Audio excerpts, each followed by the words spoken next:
ouvi uma história de alguns tempos atrás, de um anjo enviado para o Egito visitar, e todos os primogênitos da casa iam tocar, se não tivesse sangue em seus portais.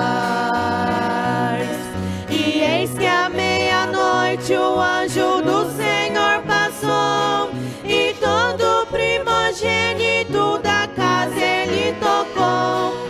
Mas quem tinha sangue nos umbrais dos seus portais, dormia e repousava-se em paz.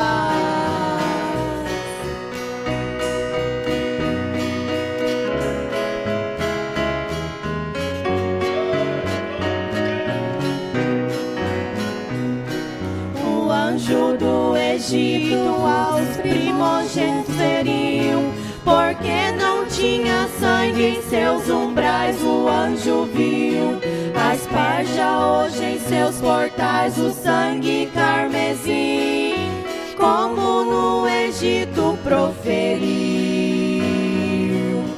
Como é glorioso ter as marcas lá da cruz e ser purificado pelo sangue de Jesus. Os males deste mundo nunca podem me atingir, se o sangue precioso corre em mim.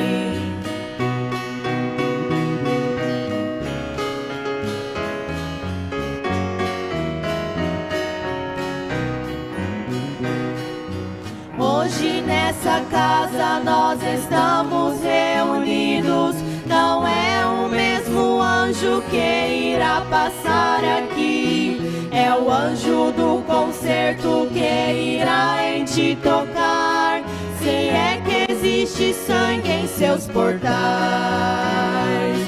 Levante a sua voz em clamor e oração, que o anjo já chegou com a vitória em suas mãos. Ele faz notório tuas presenças de Deus, milagres hoje vão acontecer.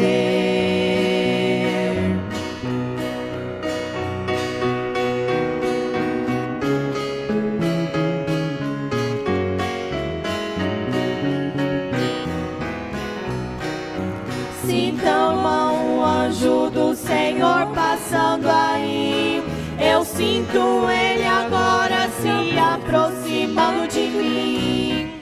Entra pela porta e atravessa as laterais, por fé já nós podemos contemplar. Passa pelos jovens e aproxima do altar, voa e opera nos acordes do coral, desce sobre a pândio e o círculo de oração, estende sobre nós a sua mão. Ó Senhor Jesus, vem lavar-me no teu sangue carmesim, pra que eu possa ter a certeza que o teu precioso sangue corre em mim, que o teu precioso sangue corre em mim, que o teu precioso sangue corre em mim. Sangue carmesim.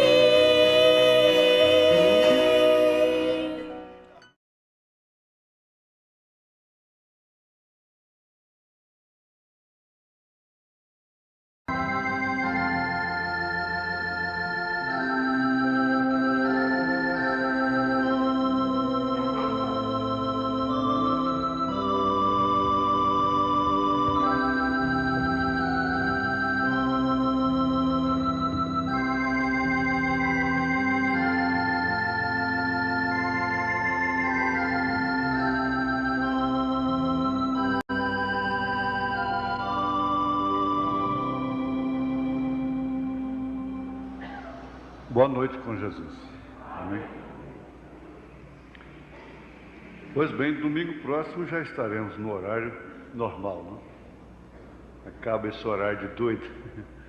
São 7h30 já, com o sol de fora, né? De noite, 7 horas ainda está escuro, de manhã, aliás. E, conforme o pastor Elias já avisou, o trabalho vai começar mais cedo, 30h à tarde, né? Domingo, é 17h30. E eu programei, estou avisando pelo rádio, essa mensagem que eu gravei hoje, mensagem nova, doenças e aflições. Eu achei ela muito indicada para cura divina, aliás, é uma mensagem de cura. Então ela vai ser rodada domingo à noite, distribuída e ouvida. É uma mensagem que convida os doentes, né, para receberem a cura. Vamos ficar de pé, irmãos.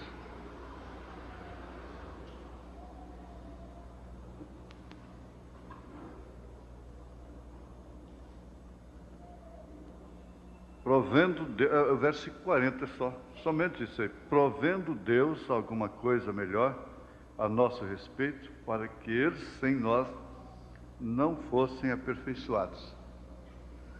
Provendo Deus alguma coisa melhor a nosso respeito, para que eles sem nós não fossem aperfeiçoados. Senhor Deus, nós oramos a Ti nesta hora.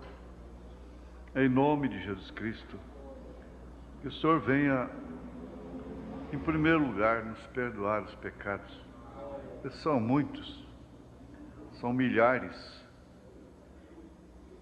muitos dos quais nós não temos nem conhecimento, não está na consciência,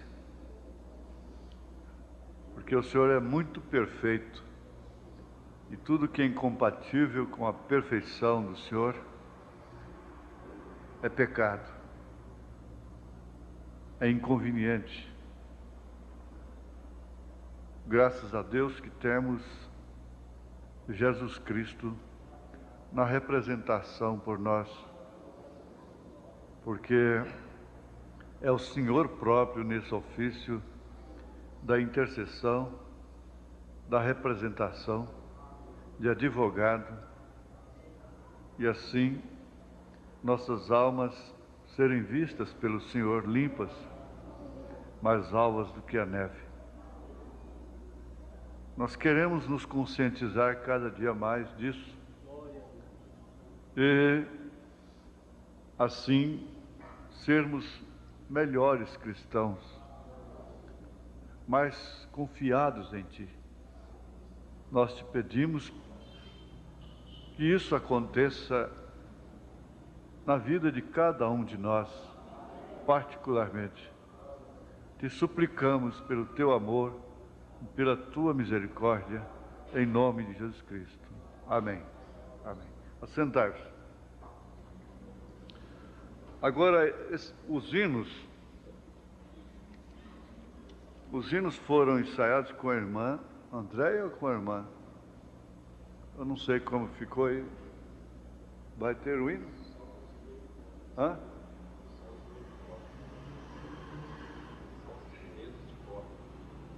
Ah, só instrumentos. Dá para tocar? Não tem? O irmão divino também não veio. Quer dizer que não temos solo. Isso. Muito bem.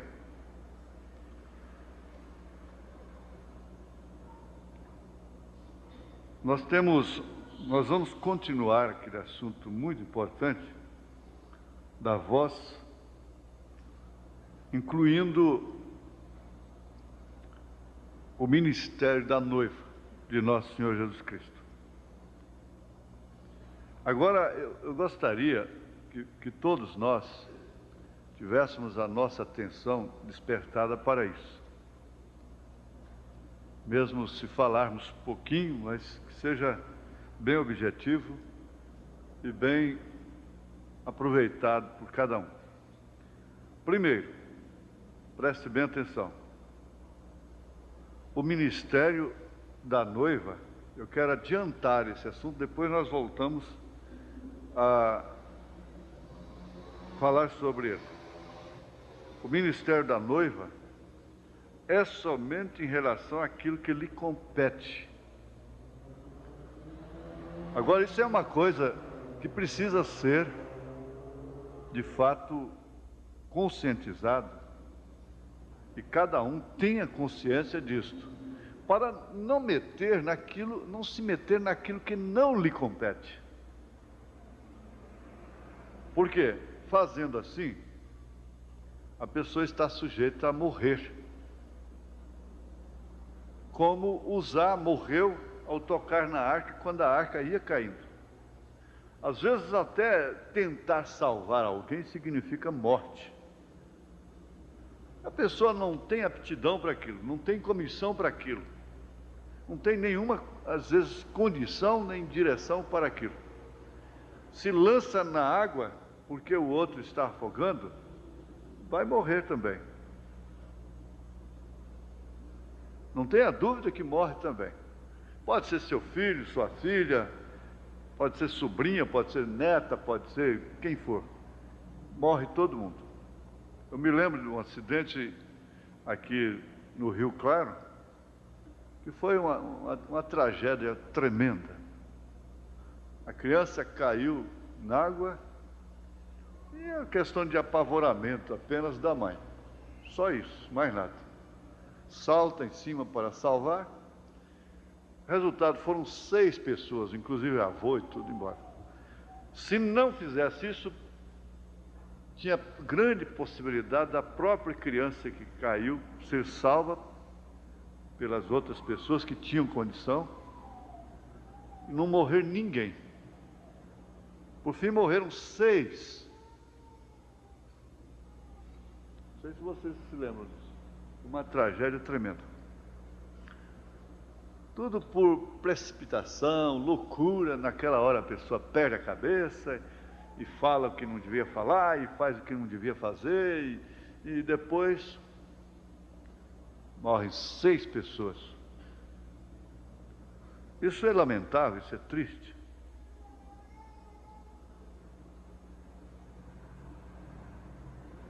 Agora, eu creio que já tivemos um assunto, quer dizer, um tópico aqui tremendo nessa noite, não é verdade?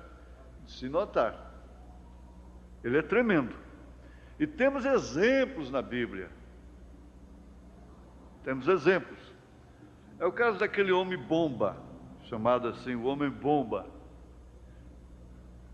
Essas quadrilhas, o cinema, a televisão está ensinando a todos eles como fazer as coisas. E eles, mesmo vendo que o fim do bandido é na cadeia ou morto, eles dizem, bom, ele falhou, foi ali, eu não vou falhar, vou corrigir onde ele falhou, não vai dar nada comigo. E assim, então, é uma escola tremenda, a televisão, o cinema. Mas eles acabaram colocando uma bomba no homem, tipo de um sequestro assim. E o resgate seria muito caro. Não sei como contar bem a história. Eu sei que a polícia não pôde pôr a mão. Ninguém, e ela não deu condição, não permitiu que ninguém pusesse a mão. Então, naquela hora, a mulher tenta tirar a bomba, vai explodir. Ela e o marido e tudo. O filho tenta tirar a bomba, vai morrer todo mundo. A mãe tenta tirar a bomba, vai morrer todo mundo. O pai tenta tirar a bomba, vai morrer todo mundo. É melhor ficar quieto. Nesse caso, é muito melhor morrer um só, então. Então a polícia não deixou ninguém chegar. E nem a própria polícia tinha peritos para aquilo. Teve que vir um perito e chegou quase na hora, e ali suando os dois, faltando poucos instantes, ele conseguiu desativar a bomba. Se todos pudessem parar nessa hora, esperar em Deus, muitos evitariam suas próprias mortes ou a sua própria morte, e como também a de outros. Agora, o profeta diz uma coisa, isso tem muita relação com isso. Se você não pode solucionar um problema, você testemunhar aquilo e não puder solucionar aquilo, você vai ficar culpado daquilo. E nós vamos ficando velhos, barbados velhos na mensagem, ministros, pastores e tudo, precipitando as coisas e agindo de uma maneira errada, sacerdotalmente falando.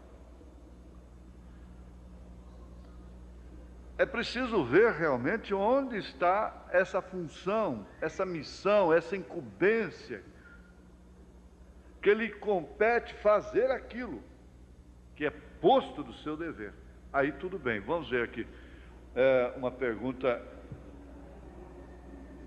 muito importante que fizeram ao irmão Brana na perguntas e respostas sobre os selos, parágrafo 159. Terá a noiva de Cristo um ministério antes do rapto? Nós vamos associar uma coisa com a outra. Seguro, isso é o que está sucedendo agora mesmo, certo? É a mensagem da hora. A noiva de Cristo está composta de apóstolos, profetas, mestres, evangelistas e pastores, correto? Essa é a noiva de Cristo. E ela tem um ministério, um grande ministério, o ministério da hora. Será tão humilde? Vamos ver isso que ele citou, está na carta aos Efésios, capítulo 4. Os Efésios, capítulo 4.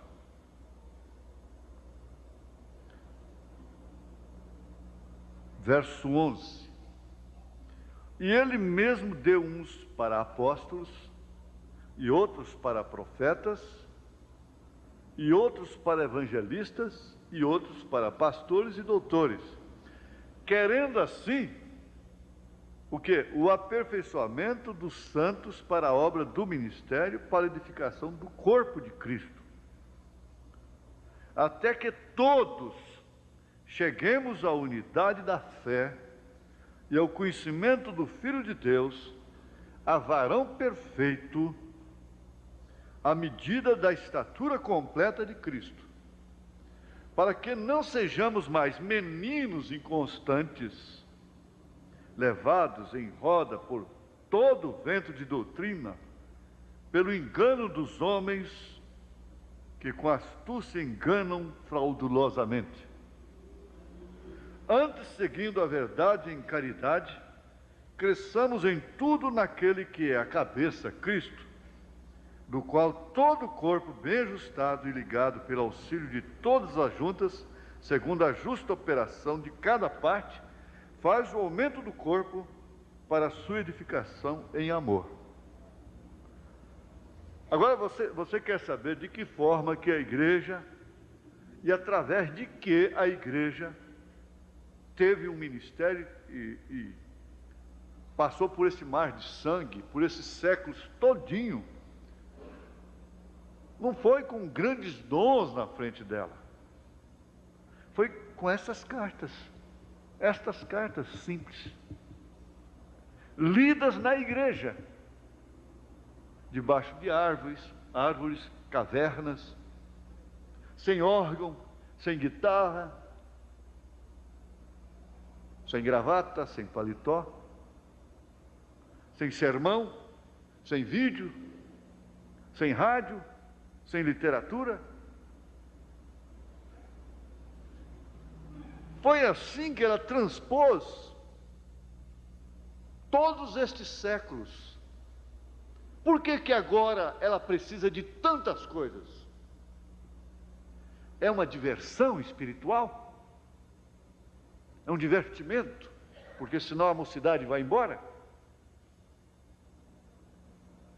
Se ela não for para o ginásio Rio Vermelho, ter um carnaval evangélico, carnaval de louvor, ela vai para o carnaval dos clubes? É assim? Eu não creio. A igreja foi sustentada e ela cumpriu realmente o ministério da hora, do dia, através destas cartas, que nem sequer estavam imprimidas em livro. Eles não tinham um livro chamado Bíblia, uma biblioteca sagrada, compondo 66 livros, com toda essa facilidade, fitas cassetes. Abraão não tinha o restante da Bíblia, ele não tinha nenhuma Bíblia, ele não tinha nenhuma fita sequer. Se você quer saber de uma coisa, a única visita que Abraão teve foi a de Eloí, o que foi suficiente. Agora, você já pensou se Abraão fosse aquele crente que para ser sustentado tivesse que ser sempre visitado? Esse costume de sustentar crentes através de visitas, que é um costume denominacional, que se não for visitado, ele desaparece da igreja, vai embora.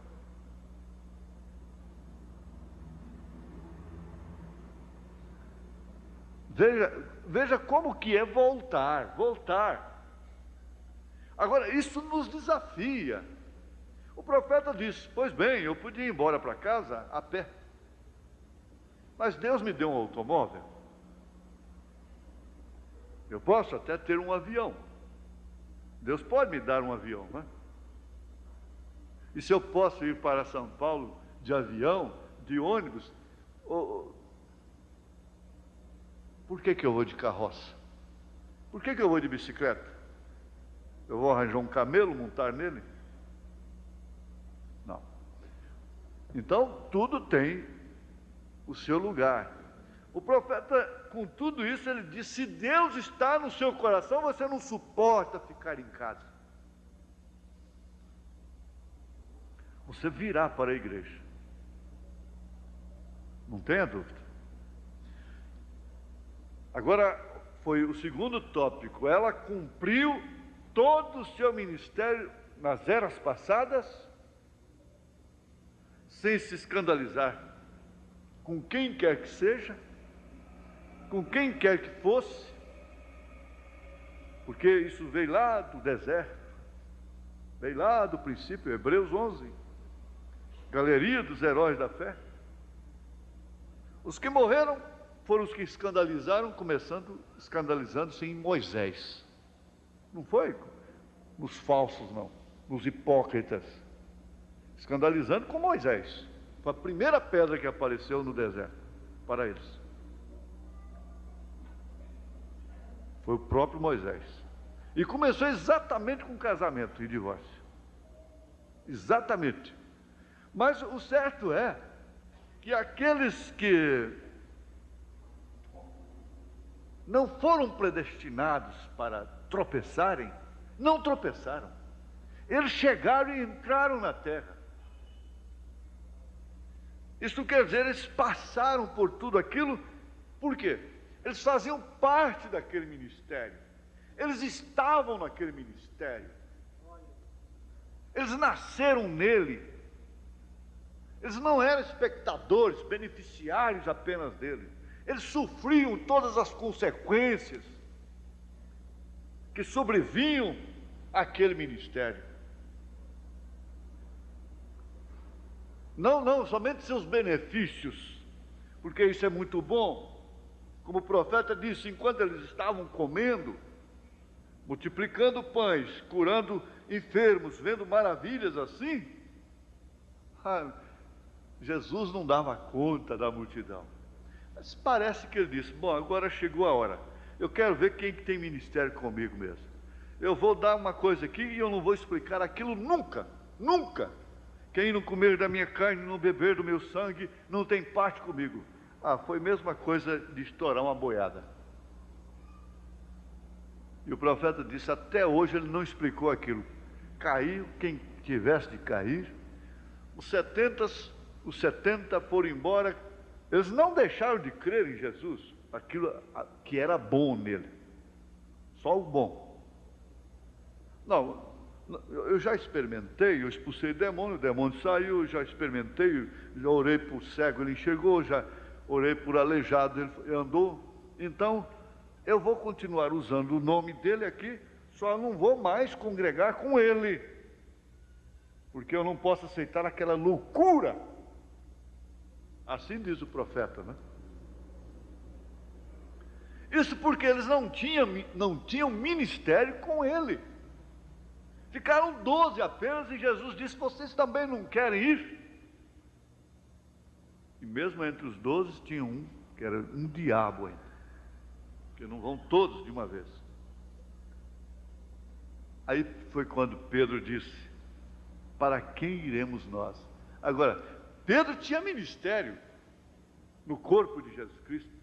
Ele fazia parte, ele nasceu no ministério de Cristo. E os demais, menos Judas, que tinha também o seu ministério e o cumpriu fielmente até o fim. Mas essa pergunta realmente ela despertou naturalmente, ela desperta, sem dúvida alguma, uma atenção especial na igreja, porque é uma pergunta que envolve a igreja, o corpo todo, numa posição sobressalente. Tem ou não tem? Tem sim. Através de quem? Pastores, profetas, mestres, evangelistas. E ele chegou a dizer: a você, irmã, você tem um ministério no corpo de Cristo. Não que você seja uma mulher pregadora. Aí você já entendeu que você faz parte, você nasceu nesse ministério da noiva. Isto por quê? Na mesma pergunta e resposta, pergunta anterior, que é a 158, parágrafo 158, pergunta 21, a pergunta foi essa: é o mesmo corpo de Cristo e a noiva de Cristo? É o mesmo o corpo de Cristo e a noiva de Cristo? Essa pergunta até sem sentido, mas muito boa. É o mesmo o corpo de Cristo e a noiva de Cristo? Ora, para nós que já somos revelados, nós entendemos que o corpo de Cristo é a noiva de Cristo. Não é certo? Ele disse: sim, Senhor. Agora não quero entrar nisso, porque seria outra mensagem completa, porém quero mostrar-lhes isto. Quando Deus deu a Adão sua noiva, de sua própria costela, Adão disse: ela é carne de minha carne e osso de meus ossos. Correto? Quando Deus deu a Cristo sua noiva, o Espírito lhe deu a carne. A noiva, nós estudamos isso aqui outro dia, com esse parágrafo. Ele foi traspassado em sua carne, debaixo do coração, e dali saiu água, sangue e espírito, e ali foi carne de sua carne e osso de seus ossos. Nós somos a noiva, somos carne e osso de Cristo. Exatamente, essa é a noiva. E só de ser a noiva, só de ser um corpo de Cristo, é claro que ela está desempenhando um ministério aqui na terra. Eclesiasticamente falando, como igreja, ela tem pastores, profetas, evangelistas, mestres, esse quíntuplo de Efésios.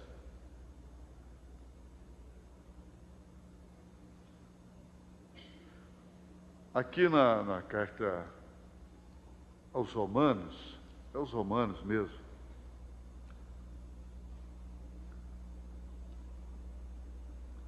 se não me engano, é isso mesmo, aqui no capítulo 9, Nós vamos ler mais hoje do que lemos naquele dia, esse capítulo. Vamos ler a partir do verso 9. Eu estava vendo um caderno ontem, mas que caderninho bem feito, bonito, inteligente, inspirado. Aquele caderno na mão de um pregador seria uma bênção, né? Anota tudo, porque a palavra da promessa é esta: por esse tempo virei e Sara terá um filho. E não somente esta, mas também Rebeca, quando concebeu de Isaque, nosso pai. Você vê aí que Rebeca tendo um ministério, Sara tendo um grande ministério.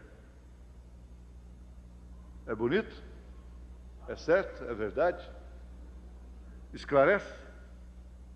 Sara tendo um grande ministério, Rebeca tendo um grande ministério, Ana tendo um grande ministério. Maria não foi a sacerdotisa, não é salvadora, não é medianeira, não é coisa nenhuma, mas que grande ministério. Porque não tendo eles ainda nascido, nem tendo feito bem ou mal, para que o propósito de Deus, segundo a eleição, ficasse firme, não por causa das obras, mas por aquele que chama, foi-lhe dito a ela: o maior servirá ao menor. Começou aí o contraste. Como está escrito: amei Jacó e aborreci Esaú. Por quê? O pobre do Esaú não tinha feito mal nenhum. Porque já foi aborrecido antes de nascer?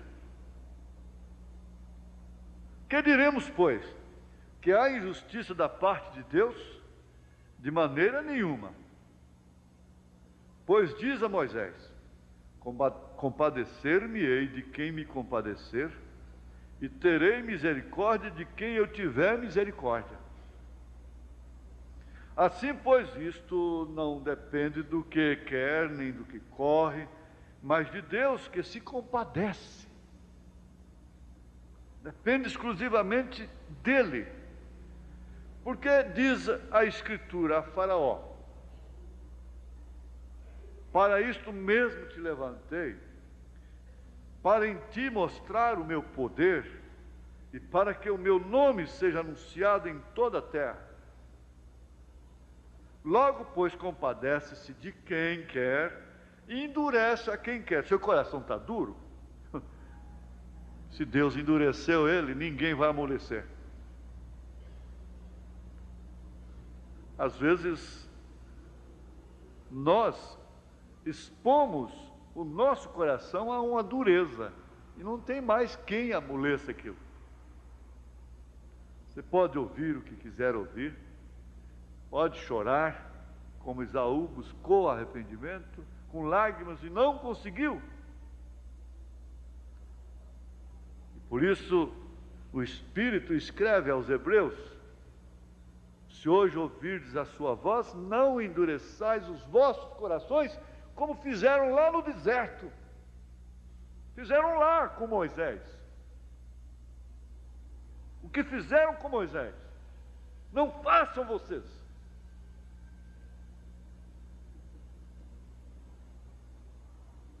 Moisés nunca foi posto para proteger a si próprio. Ele foi posto para proteger o povo. Sempre parou na brecha pelo povo. Sendo assim um tipo de Cristo, um tipo verdadeiro de Jesus Cristo.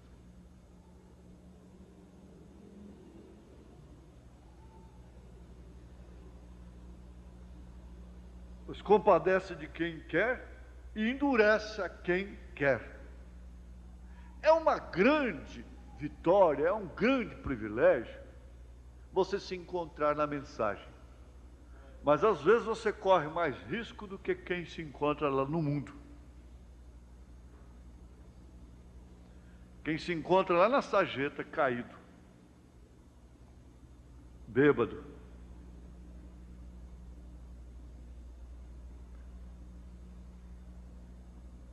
Não tem nada que mencionar a respeito dos egípcios. Tem que se mencionar a respeito dos que morreram no deserto, que pertenciam a Israel.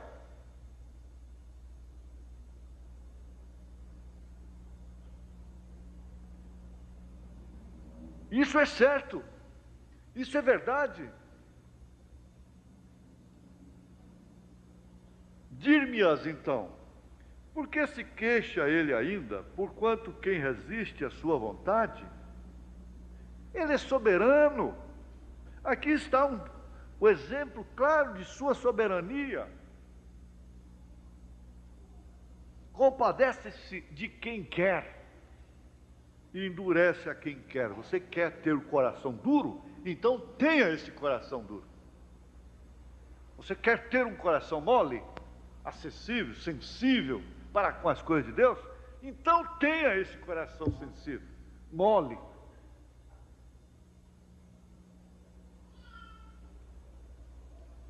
Mas, ó homem, quem és tu que a Deus replicas, censuras a Deus? O profeta falando de um ministro que para os outros Deus tinha errado em botá-lo no ministério, que estava de uma forma errada. O profeta diz: é preciso uma pessoa mais delinquente do que eu para dizer que Deus errou em colocar aquele homem no ministério.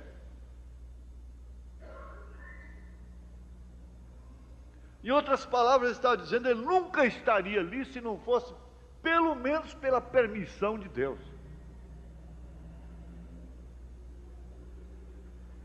Mas, ó homem, quem és tu? Quem é você? O que você é? Que a Deus replicas? Nunca repliquei a Deus. Não, você nunca replicou a Deus. Como Saulo de Tarso nunca tinha perseguido a Deus. Mas quando ele caiu do cavalo lá, que o Senhor falou com ele, ele disse: quem és tu, Senhor? Eu sou Jesus, a quem tu persegues. Porventura a coisa formada dirá o que a formou: por que me fizeste assim? Aqui então nós vamos ver o ministério do corpo, do barro. Ou não tem o oleiro poder sobre o barro, para da mesma massa fazer um vaso para a honra e outro para a desonra? Eu estou lendo cartas que sustentaram a igreja durante os séculos. Não esqueça disso, não. Não se esqueça disso. Se essa Bíblia não te salva, se essa Bíblia não te sustenta, se essa Bíblia deixa você rodar no escândalo, você tem que saber que ela não deixou mocinhas de 10 anos, 12 anos, 15 anos, 16 anos, 18 anos, 19, 20 anos, morrendo nas arenas. Através dessas cartinhas só. Rapazes, bonitos, novos, mulheres, famílias, enfrentaram leões, ao Hebreus 11. Só através disso, em ordem regressiva até chegar a Abraão, simplesmente com a visita de Eloí. Uma visita.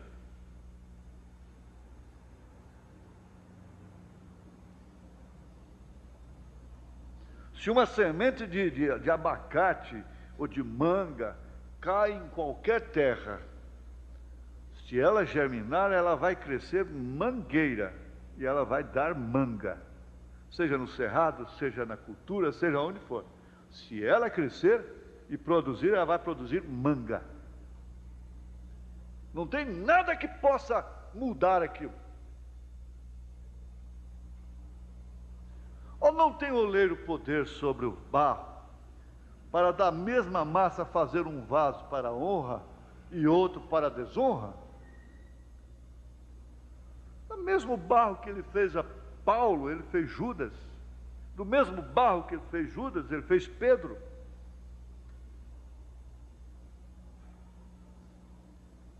A que direis, e que direis se Deus, querendo mostrar a sua ira e dar a conhecer o seu poder, suportou com muita paciência os vasos da ira, preparados para a perdição, chamando até Nabucodonosor de meu servo.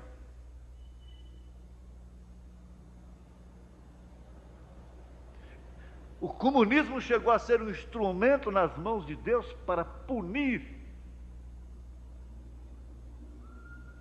a igreja que se tornou um ópio da humanidade.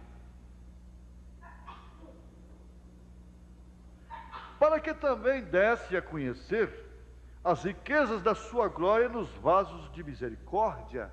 Vasos de misericórdia. Tem vasos de ira. Você quer ser iracundo? Um vaso de ira? Então continue irado. Continue irada. Irando todos os dias.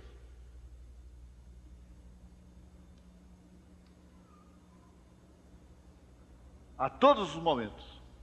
Contudo,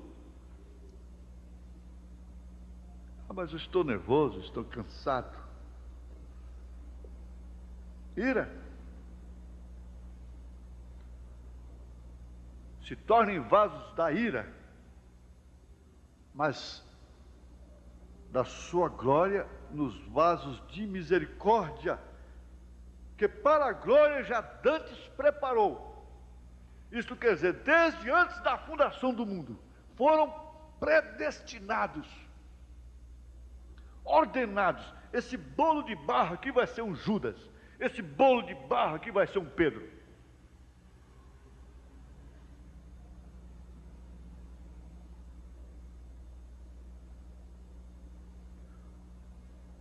Agora, que vasos são estes? Ele diz, os quais somos nós, a quem também chamou, não só dentre os judeus, mas também dentre os gentios, como também diz em Oséias, chamarei meu povo ao que não era meu povo, e amada a que não era amada. E sucederá que no lugar em que lhe foi dito, vós não sois meu povo, aí serão chamados filhos do Deus vivo.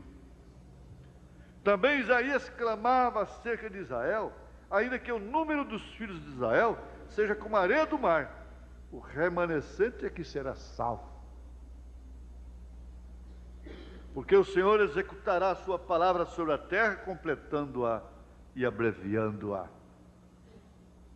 Agora, nós não podemos esquecer de que vasos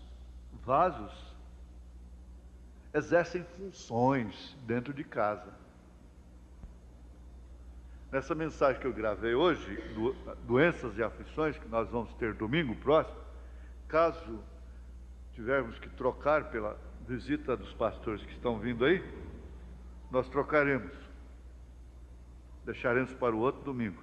O irmão Brana fala do urinol. Fala do urinol. Numa casa de doidos, de loucos.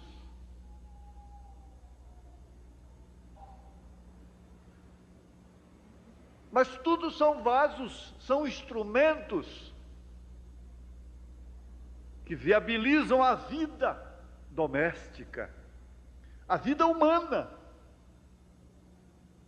Você não vai colocar um urinol em cima da mesa de jantar? É claro. Mas tem um lugar certo para ele. Ele tem sua utilidade. Não são assim também os membros do corpo? Paulo ilustra isso lá em 1 Coríntios. Cada um na sua função certa, e aqueles que são de menos honra, nós damos mais honra. Por quê? Exerce um ministério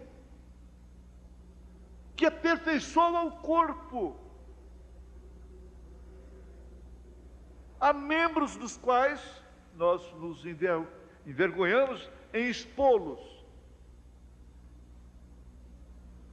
Mas nós não queremos ficar sem eles. Não podemos viver sem eles.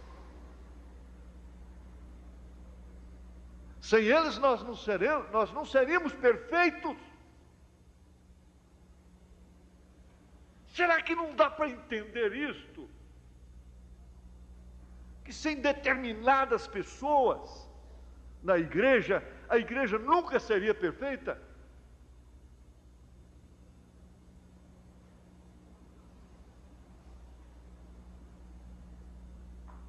Tem que ter vasos na casa.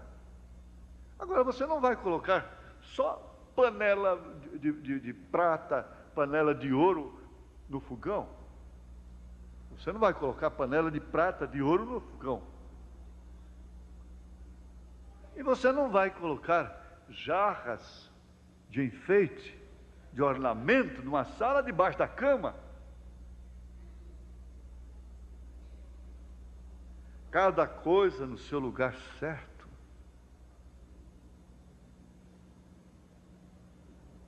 O profeta fala das teclas que você bate ali, então cada uma dá a sua nota certa. E está dependendo exclusivamente de quem está ali.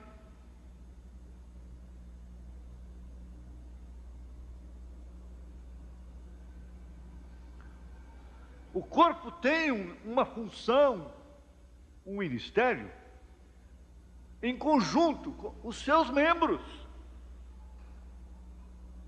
Você vai ver como ele fala, olha, você não pode sentir a cor. Você não pode ouvir a cor.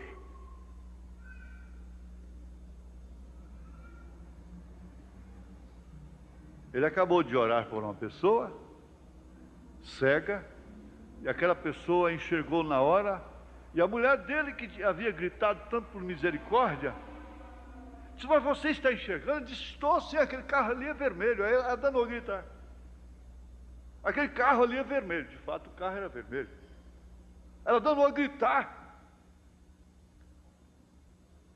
e a pular e saltar, gritando de alegria, porque realmente seu marido estava vendo. Quando ela viu que ele distinguiu a cor, porque ele não enxergava nada, ele era cego, completamente cego. Então ele disse: você não pode cheirar a cor, você vê a cor, você não ouve a cor. Agora você ouve a minha voz, você ouve a música. A música não tem cor. Você pode ouvir música sendo cego, mas não pode ver cor sendo cego.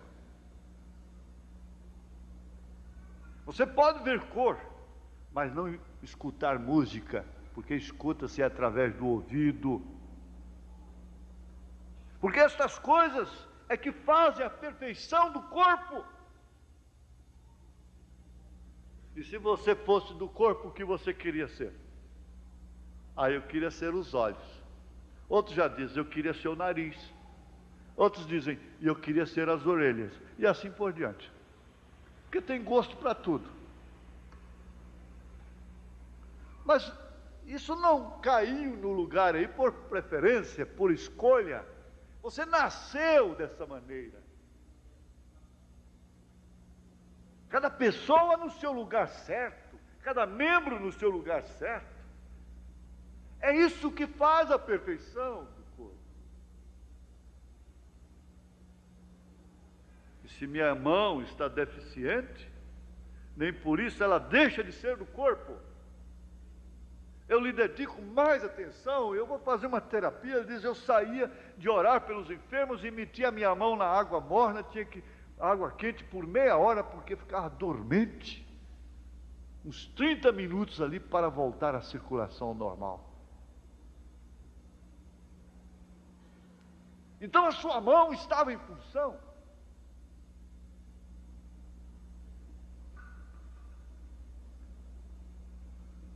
Eu gosto de ver as coisas por esse prisma.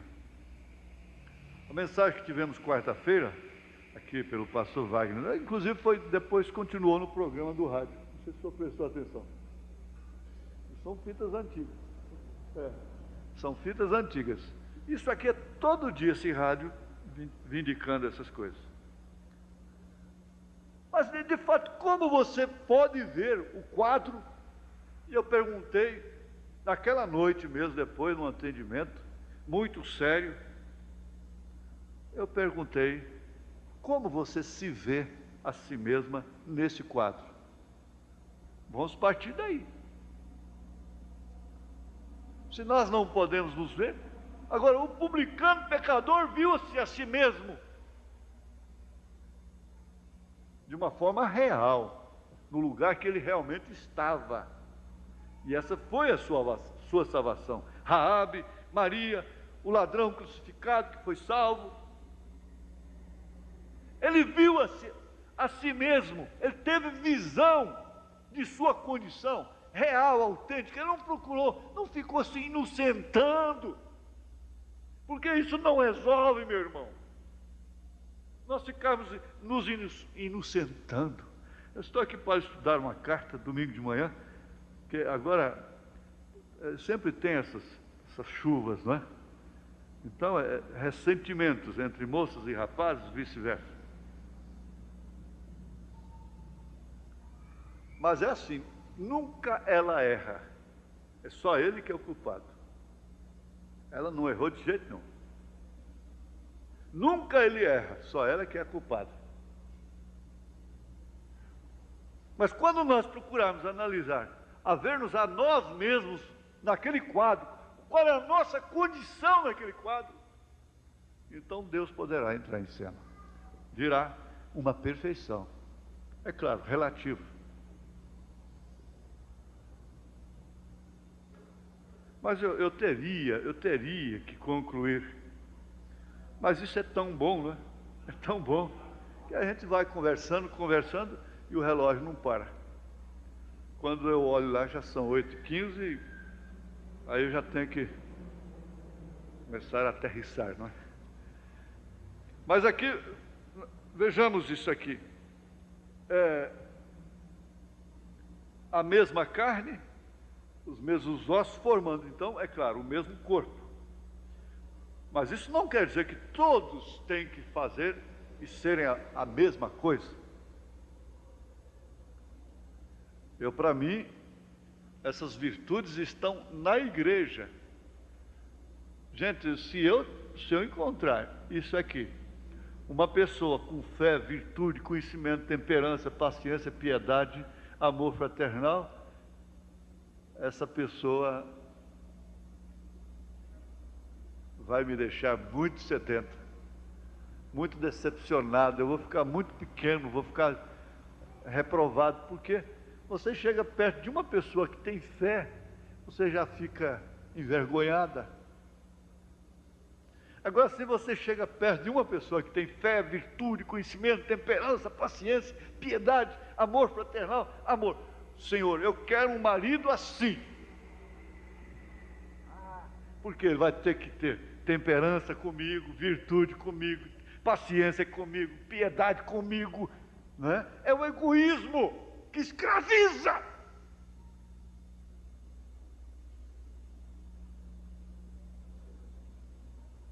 Nós estamos pensando só nos nossos direitos, nos nossos sentidos.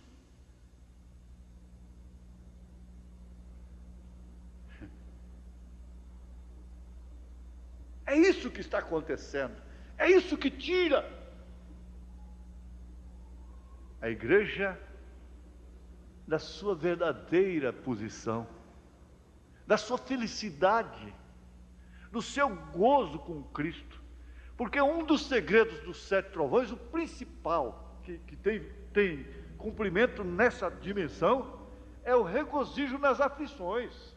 E eles saíram da presença do Sinédrio regozijando de alegria por haverem sido dignos de padecerem afronta, cadeia, apanharem, sofrerem.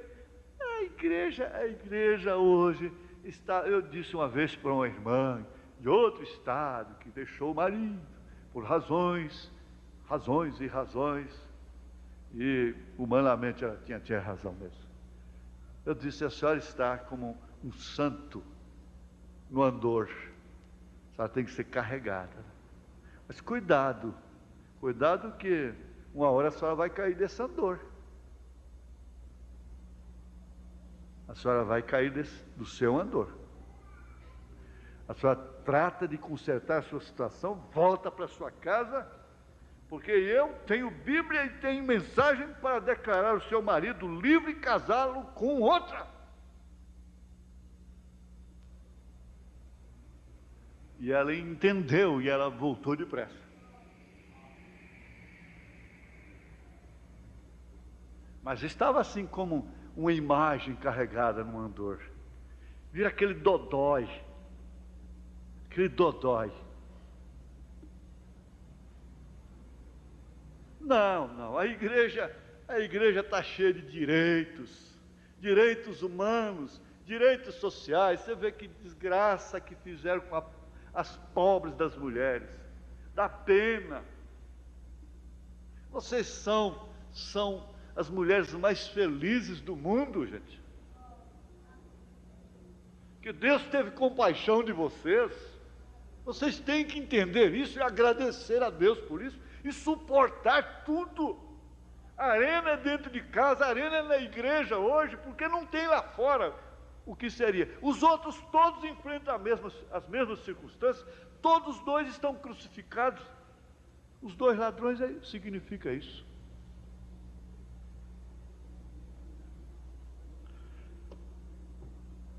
É bom demais, é bom, é 1000 vezes melhor do que outras coisas, não é? Ver estas coisas. Mas é assim. A mesma carne. Aqui na mensagem, na perguntas e respostas, número 2, que era aquela sem número, né? Mas na verdade ela é número 2. Parágrafo 120.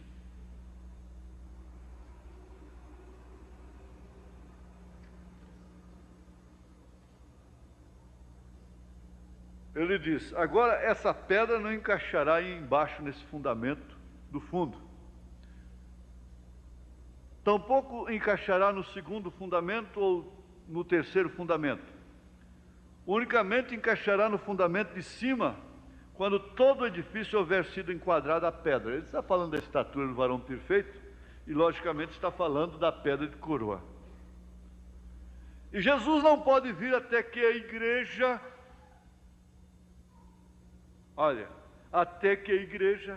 um corpo de crentes e o ministério que uma vez ele deixou, terá que ser o mesmo, então, para... Ele coloca reticência, né? E logo isso traz para que não fossem aperfeiçoados sem nós. Paulo disse em Hebreus capítulo 11, para que não fossem aperfeiçoados sem nós. Hebreus 11, 40, foi onde lemos.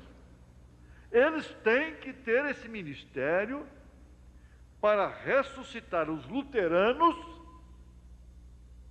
da era, aos wesleyanos e a todos aqueles através de suas eras. Ministério para ressuscitar. Aqui nós vamos ficar tão enterrados no ministério para satisfazer sociedade, satisfazer família.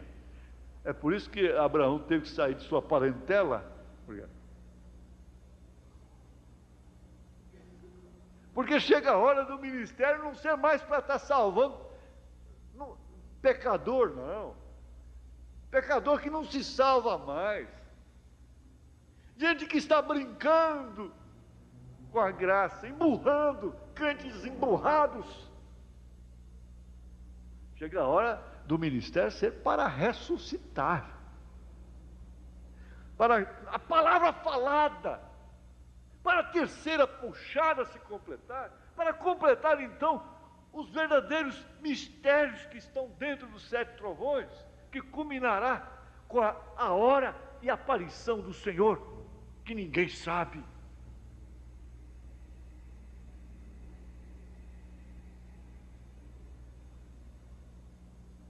Não é profundo isso aqui? Este ministério para ressuscitar aos luteranos, aos wesleyanos das eras passadas, e a todos aqueles através de suas eras, quando isto vier, quando essa parte, onde se congregarem as águias, onde estiver o corpo morto, se juntarão as águias. Era a pergunta.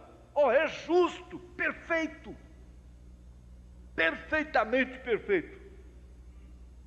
Espero que isso haja respondido à pergunta. Só para terminar, na mensagem sinal, parágrafo 18,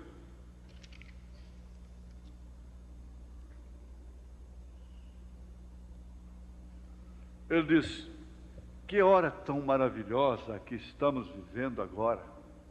O sangue identificava o crente porque a vida havia saído e não podia voltar sobre o indivíduo, e por isso havia a necessidade da química.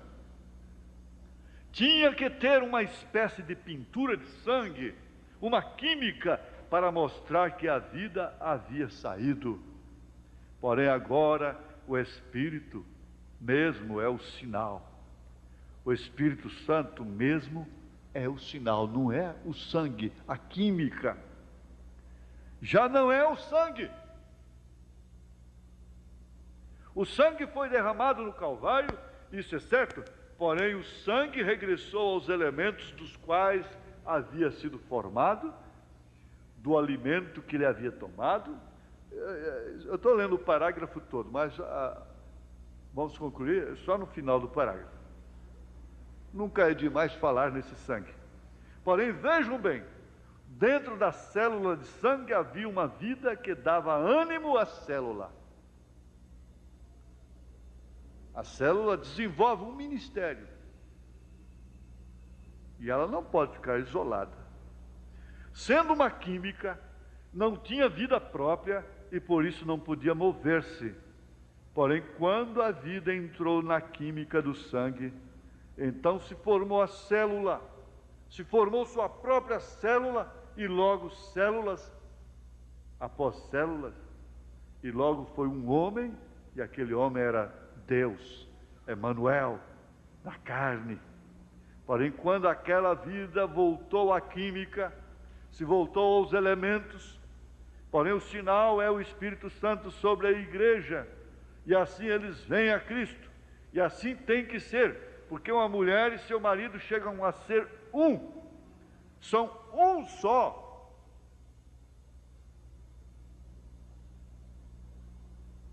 E assim também sucede com a noiva e Cristo, porque chegam a ser um só.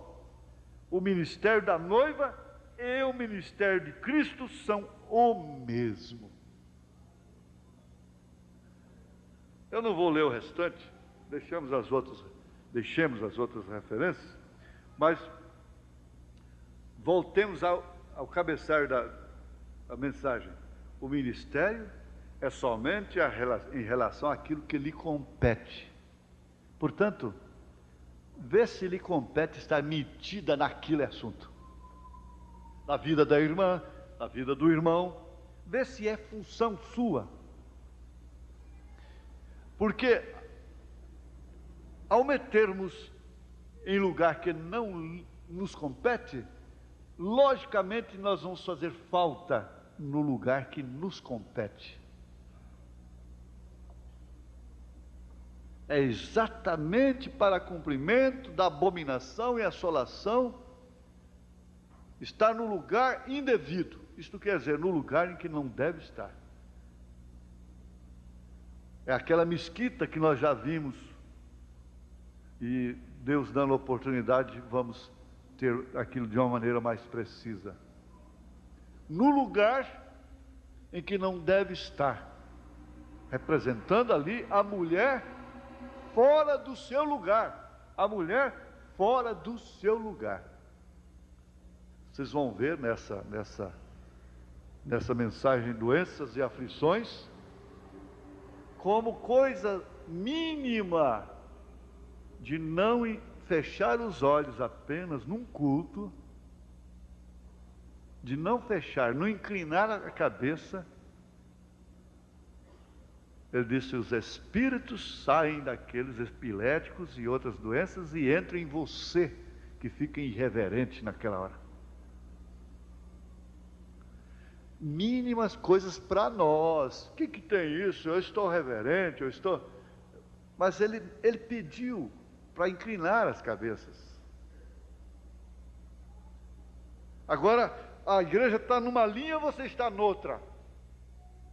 A palestra está se dando aqui, você está lendo a Bíblia ali.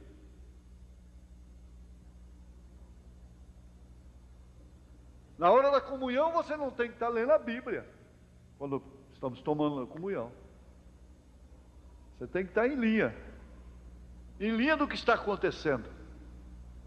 Você não pode estar fazendo outra coisa diferente. Você tem que estar em comunhão com aquilo que está acontecendo na hora, que o Espírito está trabalhando ali, em comunhão com o sacrifício.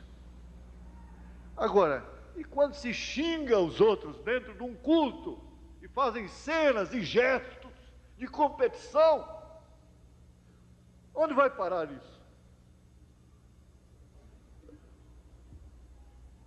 Onde pode parar isso?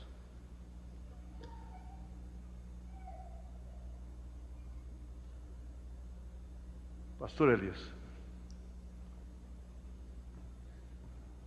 Vamos colocar de pé, irmãos. Às 22 horas, Rádio Clube. Domingo, as 2 reuniões poderosas, se Deus quiser, estaremos aqui. Senhor Deus, Tua palavra é o maior remédio que existe no mundo, Senhor.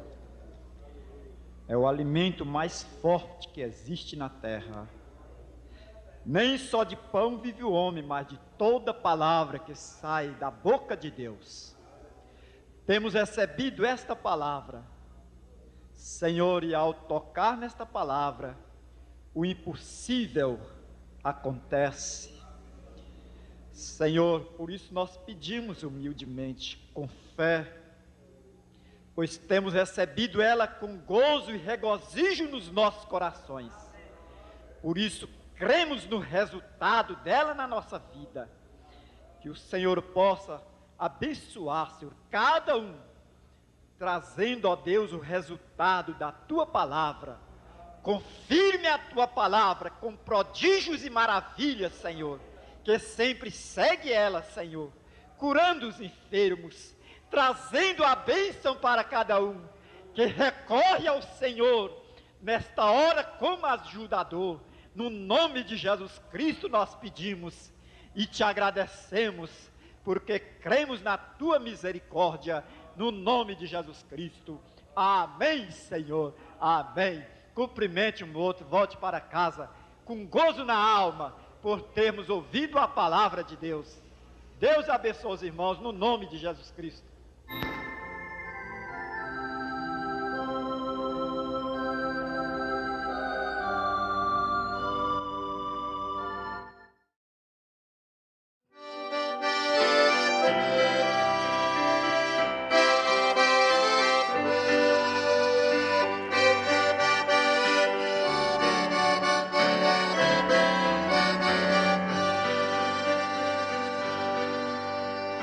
É diferente do mundo crente que tem Jesus em sua vida. É diferente porque tem a vida escondida em Cristo, em Deus. É diferente, pois está comprado e lavado com sangue de Cristo. Leva uma vida alegre, já canta hinos de quem já venceu. É grande a diferença que o mundo pode ver quando o crente é sincero e tem sua vida cheia de poder.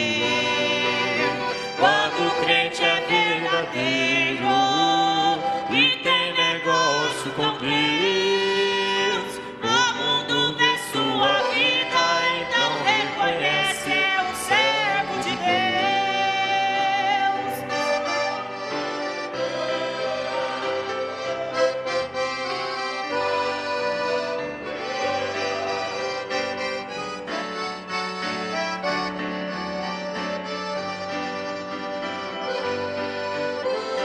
Todo crente verdadeiro carrega consigo o pão cheio de Cristo.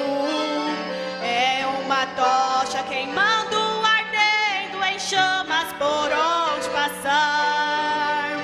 E não se faz necessário dizer que é crente, o mundo conhece o modo de agir, o jeito de vestir e também no falar.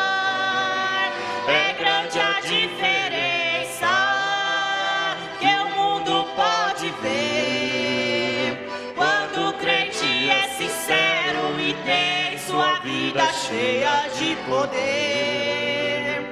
Quando o crente é verdadeiro e tem negócio com Deus, o mundo vê sua vida, então reconhece, é um servo de Deus. É grande a diferença que o mundo pode ver quando o crente é sincero e tem sua vida cheia de poder.